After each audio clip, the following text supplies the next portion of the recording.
Bismillahirrahmanirrahim. Assalamualaikum warahmatullahi wabarakatuh. Alhamdulillahilladzi at'amana bi ni'matil iman wal islam. Asyhadu an la ilaha illallah wahdahu la syarika lah wa asyhadu anna Muhammadan abduhu wa rasuluhu la nabiyya wa la rasula ba'da. Allahumma sholli ala Muhammad wa ala ali Muhammad kama shallaita ala ali Ibrahim innaka Hamidum Majid. Wa barik ala Muhammad wa ala ali Muhammad kama barakta ala ali Ibrahim innaka Hamidum Majid. Qala Allahu ta'ala fi kitabihil karim. A'udzu billahi minasy syaithanir rajim. Ya ayyuhalladzina amanu ittaqullaha haqqa tuqatih wa la tamutunna illa wa antum muslimun. Wa qala fi wal akhiratu khairul laka minal ula. Al-akhiratu wal akhiratu wa aqwa. Bapak Ibu hadirin yang dirahmati, yang dirahmati Allah Ta'ala, yang pertama dan utama, marilah kita berusaha meningkatkan kesyukuran, keimanan dan keyakinan kita kepada Allah Ta'ala dengan mempercayai semua yang telah diterangkan di dalam Al-Quran.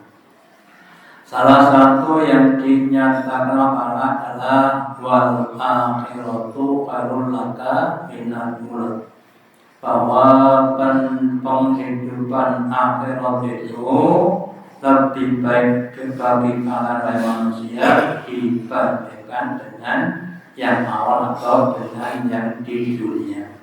Namun kita cermati bahwa dunia itu adanya di depan akhirat, sehingga banyak orang yang ketika memandang dunia sudah terpesona, timbul adanya kecintaan, kesenangan yang berlebihan, sehingga melupakan akhirat. Padahal dunia adalah kehidupan yang sementara, sedang adalah kehidupan yang abadi. Maka pada kesempatan pagi ini saya akan menyampaikan judul yang sementara dan yang selamanya. Maksudnya yang sementara itu adalah penghidupan di dunia, sedangkan yang sama adalah kehidupan di akhirat nanti.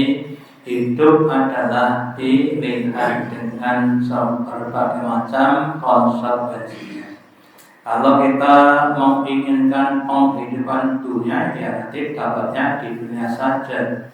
Ketika kita mati meninggalkan dunia, kita akan menjadi orang yang celaka. Tapi kalau kita memilih yang akhirat, maka bisa saja di dunia ini kita agak sengsara. Tapi ketika kita mati, kita akan bahagia karena mendapatkan apa yang kita inginkan.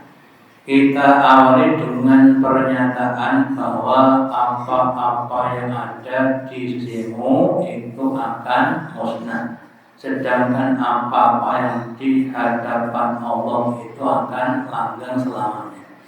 Contohnya apa? Contohnya uang atau duit yang kita infakkan dan yang kita konsumsi, yang kita gunakan.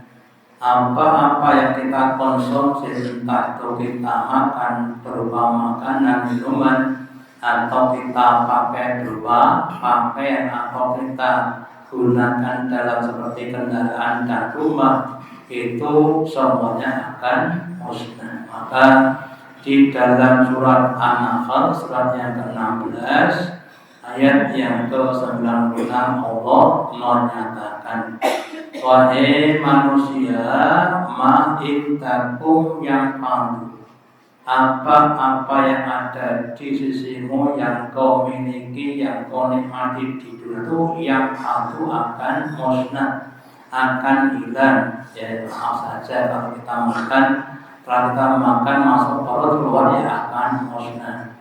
Baju kita yang mungkin harganya mahal sekali, ketika sudah dipakai terus jadi gobar, ya. Jadi gobar kemudian dibuang di tempat sampah.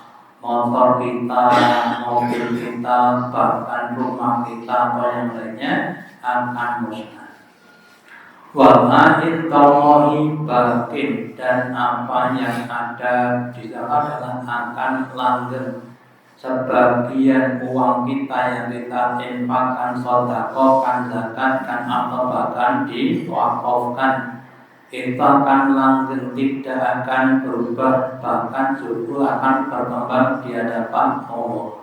Oleh itu mari kita berusaha untuk sedikit demi sedikit mengurangi cinta kita terhadap dunia, terus ditambahkan ke akhirat dengan apa tadi?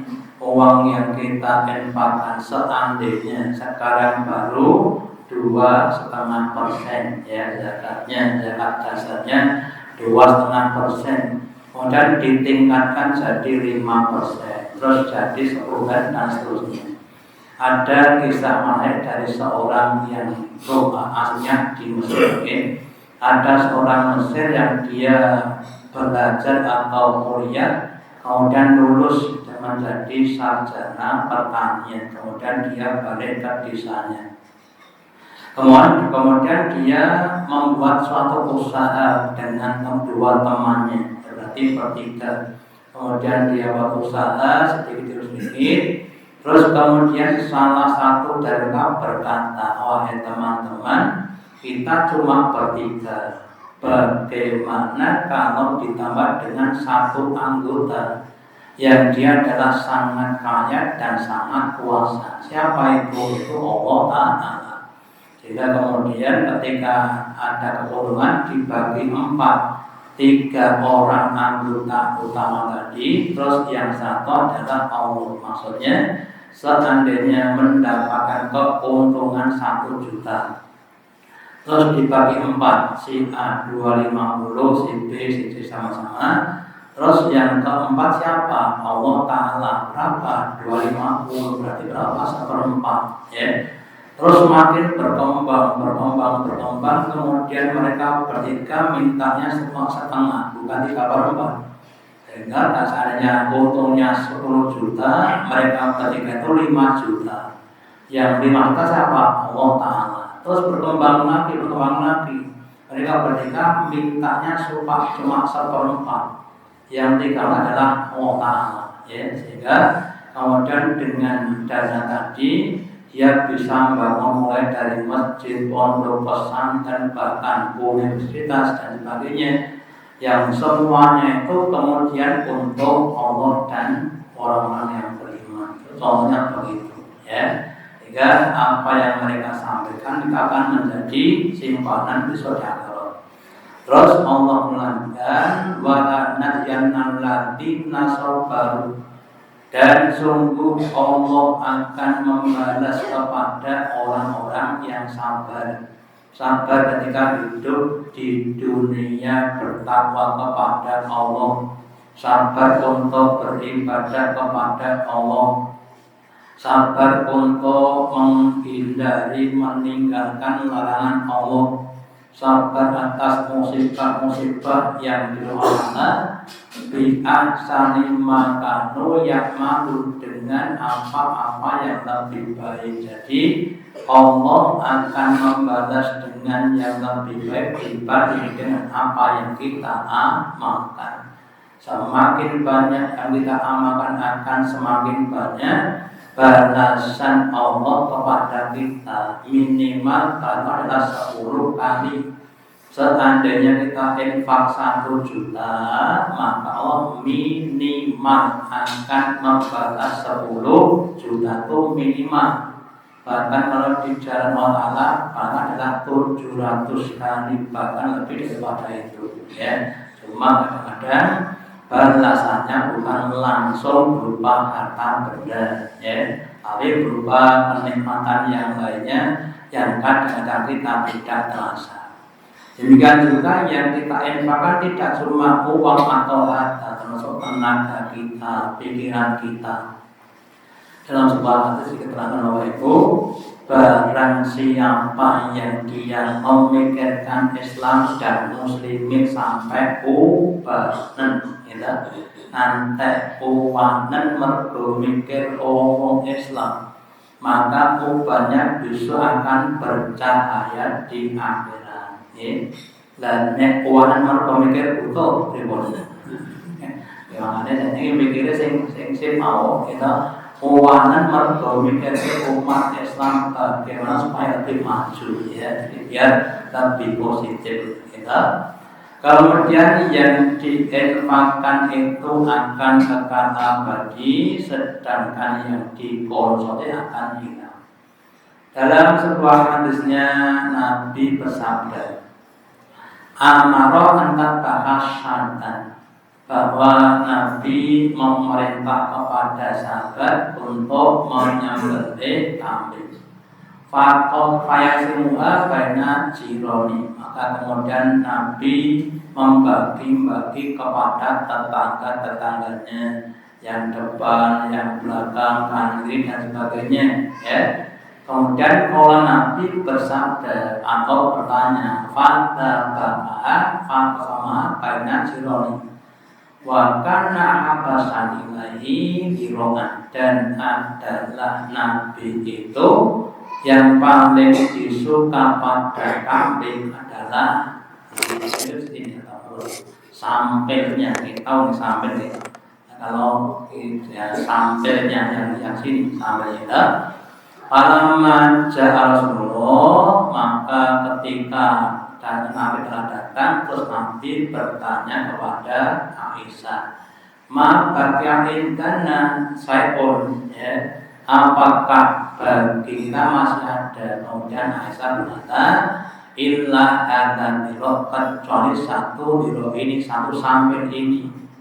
Maka Rasulullah, maka Rasul bersabda, oh kulluha baqiyun, semuanya masih hilang dan kecuali dirok ini. Jadi kalau kita bagi secara besar, yang namanya ayam atau kan ada 4 bagian, ini 2 sambel dan 2 paha atau tepung. Ayam adalah 2 dodo mentok sama 2 tepung ya, kepalanya nggak usah dihitung. Dan kemudian yang satu ini untuk dimakan, yang 3/4 yang diinfakkan. Maka Nabi katakan yang 3/4 masih, sedangkan yang ini itu nanti ketika kita makan akan apa? Hilang. Jadi yang dimakan itu akan jadi apa? Yang jadi kotoran, itu pun tidak terus ditoke jadi kotoran. Sedangkan yang diinfakkan kepada tetangga yang kurang lebih nanti akan jadi sembarang di hadapan orang. Nah itu cara berpikirnya Nabi, yang kadang-kadang maaf saja kita belum bisa seperti itu. Yang kita yakini yang milik kita adalah yang kita kuasai sekarang ini di dunia ini, ya, rumahnya, mobilnya, motornya, HP-nya atau yang lainnya, bahkan sawahnya, ladangnya, ternak-ternaknya dan sebagainya, itu merupakan apa? Milik kita, itu menurut kita. Padahal nanti kalau sudah kita meninggalkan dunia, mati itu bukan milik kita. Ini adalah milik ahli waris kita. Ya, makanya kita semuanya memang harus berusaha mengubah pola pikir kita. Insya Allah kita tidak akan kekurangan. Ya. Tapi kalau kita tidak mengubah, wis pokoknya setahun itu yang pertama pakai sedino 1000 enggak sedino 1000 ada istilah S3 apa sehari 1000 saja ya. Artinya diubah, S3 nya diubah sehari 10.000 saja. Terus juga lagi sehari 100.000 saja dan seterusnya. Sehari 1 juta saja, ya. Itu yang akan kita dapatkan, ya. Nah, kalau yang dikeluarkan 1.000 saja, ya nanti kita akan panennya panen yang sedikit. Ya, makanya monggo kita berusaha untuk mengubah pikiran kita bahwa akhirat itu lebih kekal dan akan kita dapatkan ketika kita meninggal dunia. Ya. Terus kemudian balasan Allah kepada orang-orang yang mau infak. Nabi bersabda bahwa Allah berfirman dalam hadis qudsi, wahai manusia, anfik ibna ya ibnata umfik alaika, wahai anak Adam, wahai manusia, berinfaklah kamu, belanjakanlah sebagian hartamu di jalanku. Anfik alaika, aku unfik alaika, aku akan menginfaki kamu. Jadi kalau kamu infak, nanti aku infak kepada kamu. Dan kalau dibalik, kalau kamu tidak infak, ya aku tidak infak kepada kamu. Ya, infakmu sedikit, ya tak balas sedikit, minimal 10 kali. Infakmu semakin banyak, ya akan saya balas dengan semakin banyak. Ya, nah, janji Allah itu akan ditepati. Innallaha la yukhliful mi'ad. Sesungguhnya Allah itu enggak akan menselisih janjinya. Kalau dia berjanji akan menginfaki, membalas, pasti dan pasti akan memberikan balasan kepada kita. Ya.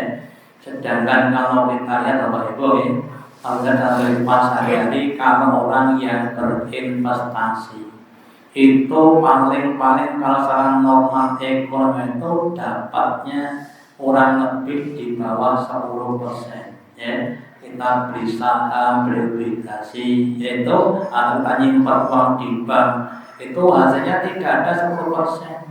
Ya. Sedangkan auto bukan 10%, tapi 10 kali atau 1000%. Ya. Silakan nanti kalau datang di bank memang hampir sana berapa bunga per tahun. Ya paling 12% itu per tahun. Ya, per bulannya paling 1%. Ya. Itu kalau kita invest di dunia. Sedangkan invest di agro adalah minimal 1000%, bahkan sampai 7000%. Makanya monggo kita berusaha juga. Yang belum biasa infak, monggo dipaksa untuk sedikit demi sedikit untuk infak. Dulu ada program di desa itu programnya adalah jimpitan. Ketika mau menanak nasi terus dijimpit pakai sendok 1 sendok, lempok wetan kena apa terus dikumpulkan, terus diganti saiki ora beras dan apa duit, itu 500 200 dan sebagainya. Dan sak jimpit saya akan jadi banyak. Dan juga untuk kita semuanya berusaha untuk menginfakkan bagian rezeki yang telah diberikan kepada kita, ya, kepada jalan Allah, ya. Dan itu kencing pagi sudah pengajian sudah infak 2000, Jumatan 2000 meneh, sore malam setu ngaji 2000 meneh. Tadinya pinter 6000, gitu. Kamu jangan ngitung-ngitung. Kalau kamu ngitung-ngitung, Allah yang ngitung-ngitung. Tapi kalau kamu nggak hitungan, Allah yang nggak hitungan, gitu. Ya, kalau kita jangan ditonton. Wedannya juga sebentar lurung terus 6000, gitu. Nah, kemudian Allah juga hitung-hitung. Terus tak kayak terus tak kayak sehat, pakai selamat dan sebagainya. Sekarang tak kurangi, malah kita positif. Jadi, lalu masaku, kamu jangan ngitung-ngitung apa yang kau infakkan di jalan Allah. Nanti tidak Allah ngitung kepada kita. Kalau bisa rasa hitungan. Sementara kita punya ya kita infak niku walaupun infak ping 3 maupun 4 ya. Kita masih punya ya kita infakkan saja. Kecuali nggak punya terus nggak usah infak. Jadi kita semuanya harus yakin dengan janjinya Allah bahwa Allah akan membalas kebaikan kita infak kita minimal 10 kali. Ini kita oke. Kebaikan itu dibalas 10 kali sampai tak terhingga. Dalam sebuah hadis Nabi bersabda, Innallaha katabal hasanati wassayyi'ati. Sesungguhnya Allah itu mencatat semua amal kita, entah itu amal yang baik maupun amal yang buruk. Tuma bayna dan kemudian menjelaskan tentang cara nyatanya. Faman hama bi hasanatin, barang siapa yang punya niat ingin berbuat kebaikan, falam yakmalha, maka terus tidak melaksanakan. Nanti ada pengajian saya mau infak 5.000. Adalah duitnya keret tenomah pasito infak. Ya. Kemudian kata Allah indahu katan kamilan. Allah akan mencatat di sini satu kebaikan yang sempurna. Sempurna itu utuh, bukan kurang. Yaitu kalau tidak dilakukan. Nanti malam niat untuk sholat tahajud 11 rakaat. Wekernya sudah dibel, adalah keliru. Kudune jam 3 sore. Ya kalau orang ngebel 12 angin ini enggak jadi sholat, tetap dicatat satu kebaikan yang sempurna. Kemudian kalau dilakukan in hama biha fa'amilah, dan seandainya dia berniat dan kemudian dia mengamalkannya, kata bahwa intahu asroh hasanatin, Allah akan membalas kepadanya 10 kali kebaikan. Ila sa'aminah, sampai pada 700 lipat ila al-afin kata sampai pada lipatan yang lebih banyak 2.000, 10.000 dan seterusnya ya. Dikalikan dari apa yang kita lakukan. Kita infak 10.000 kemudian diikhlaskan dibalas minimal 100.000 sampai 700.000 atau sampai lipatan yang banyak ya. Kemudian lain hama bisayati, dan jika dia berniat untuk berbuat keburukan, malam yakmalha, kemudian dia tidak mengamalkannya karena takut kepada mau mencuri ayam, terus kemudian dengar dari orang masjid pengajian tentang dosanya orang yang mencuri, terus gak jadi mencuri.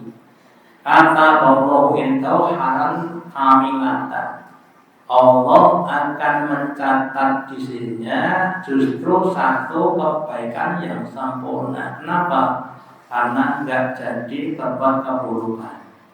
Wa in hama biha fa'amilah, dan jika dia berniat untuk berbuat keburukan terus dikerjakan ya nyolong pitik tenan, mandiri ayam betul, kata Allahu lahu sayatan wahidatan, Allah hanya mencatat satu keburukan, satu enggak sempurna ya. Itulah anugerahnya Allah, maha murahnya Allah terhadap apa-apa yang kita amalkan. Maka dari itu monggo kita berlomba-lomba dalam berbagai macam kebaikan-kebaikan, entah itu yang namanya infak, sedekah, zakat, bahkan wakaf ya. Dan banyak lembaga Islam yang membuka namanya wakaf tunai. Kalau dulu kan orang punya tanah terus diwakafkan untuk buat masjid, madrasah dan sebagainya. Sekarang kadang-kadang ini suatu lembaga ingin buat madrasah, buat masjid, tapi nggak ada yang infak satu tanah terus dihitung, oh harganya kira-kira 200 juta, terus ada yang infak 1.000 rupiah, yang infak 1 juta, namanya wakaf tapi tunai, ya. Karena memang nggak punya seluruhnya, ya, termasuk nanti yang lainnya, gitu. Nah itu kemudian selama tempat itu dipakai, maka dia tetap akan dapat kebaikan yang namanya yaitu sedekah atau infak jariyah. Infak yang pahalanya terus mengalir selama dipakai, meskipun orang yang infak sudah meninggal dunia.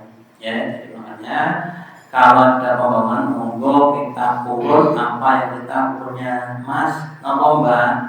Sanjane masjid ajeng bangun Mas nggih. Kula niki urut paku tertolo Mas nggih.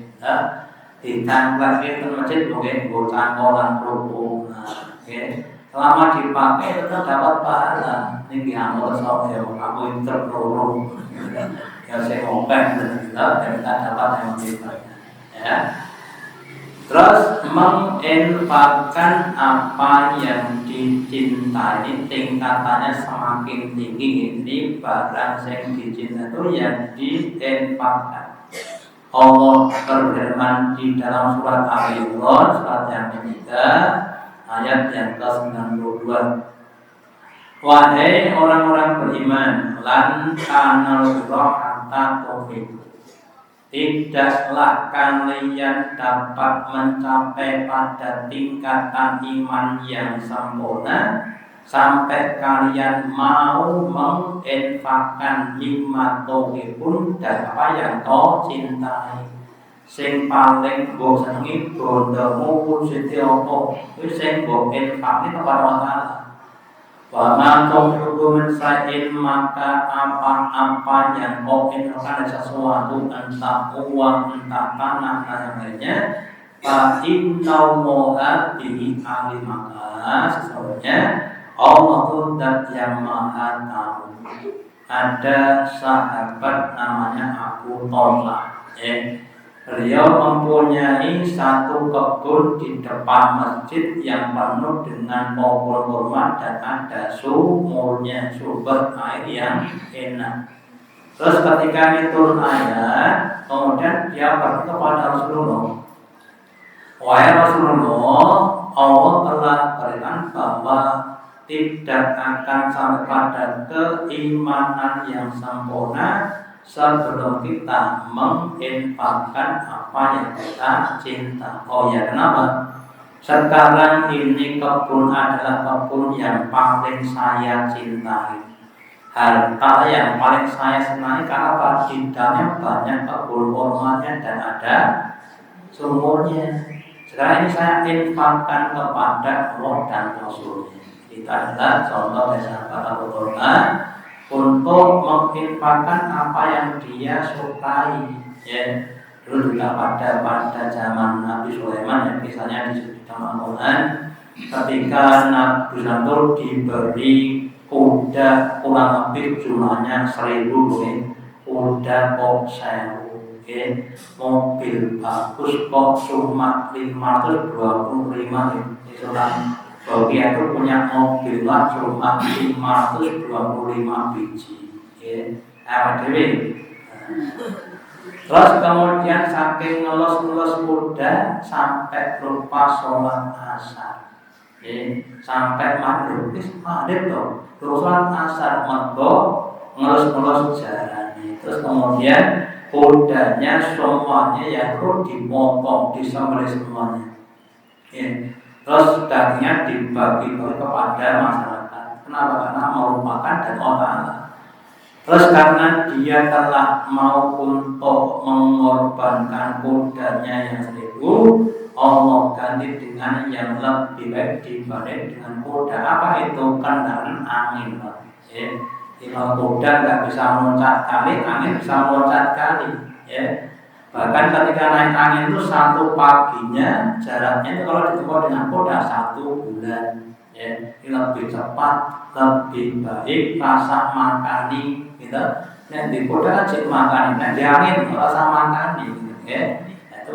Itu contoh saja, artinya kalau kita mau berkorban di jalan Allah, Allah akan membalas dengan yang lebih baik. Tergantung kita percaya apa tidak percaya. Percayanya berapa persen, 5% atau 9%, itu kita tingkat-tingkatkan. Ya, memang untuk mencapai surga tidak mudah, perlu ada proses. Ya. Apalagi kalau dalam keadaan masbut tentu duit, ya. Kemudian nanti bersabda bahwa orang beriman adalah orang yang yungfiku fisarrohi bandoroni, ya. Orang iman itu infaknya baik dalam keadaan sarok dalam keadaan lapang, pas panen, pas payune oke, pas gajinya naik, namanya sarok. Bandoro dan juga dalam keadaan sempit, pas tangga 35 gitu, nanti duit pas boten panen, pas dodol ora payu, tetap infak terakhir tak sedikit, ya. Nah, kita semuanya untuk kita berusaha untuk berinvestasi untuk akhirat, negeri yang akan kita tuju, yang akan kita nikmati selama-lamanya. Kalau kita maksudnya ibaratnya cuma nanamnya 1 peta, maka nanti kita panen juga 1 peta. Tapi kalau kita mau untuk nanamnya 10 peta, itu karena kita 10 peta. Makanya dunia ini memang harus kita gunakan untuk mencapai akhirat yang lebih abadi. Gunakan dunia untuk akhirat, jangan gunakan untuk dunia. Gitu. Ibaratnya yang saya sampaikan dulu, orang tuh kalau mau mancing di sungai terus golek cacing tinggi mancing iwak jenenge wong sing leres, wong sing bener. Lah nek golek cacing go mancing cacing adalah wong sing loro, gitu. Cari dunia untuk dunia, maka itu adalah yang tidak sempurna. Semoga semuanya diberi petunjuk Allah, kekuatan untuk bisa lebih menitik beratkan pada akhirat, dan dunia kita akan dijauhkan oleh Allah Ta'ala sampai akhir hayat. Demikian yang harus sampaikan. Semoga ada manfaatnya. Allahumma taqabbal minna innaka antas samiul alim wa tub alaina innaka antat rahim. Kita akhiri dengan doa majelis. Subhanallah wa bihamdika asyhadu an la ilaha illa anta astaghfiruka wa atubu ilaik. Wassalamualaikum warahmatullahi wabarakatuh.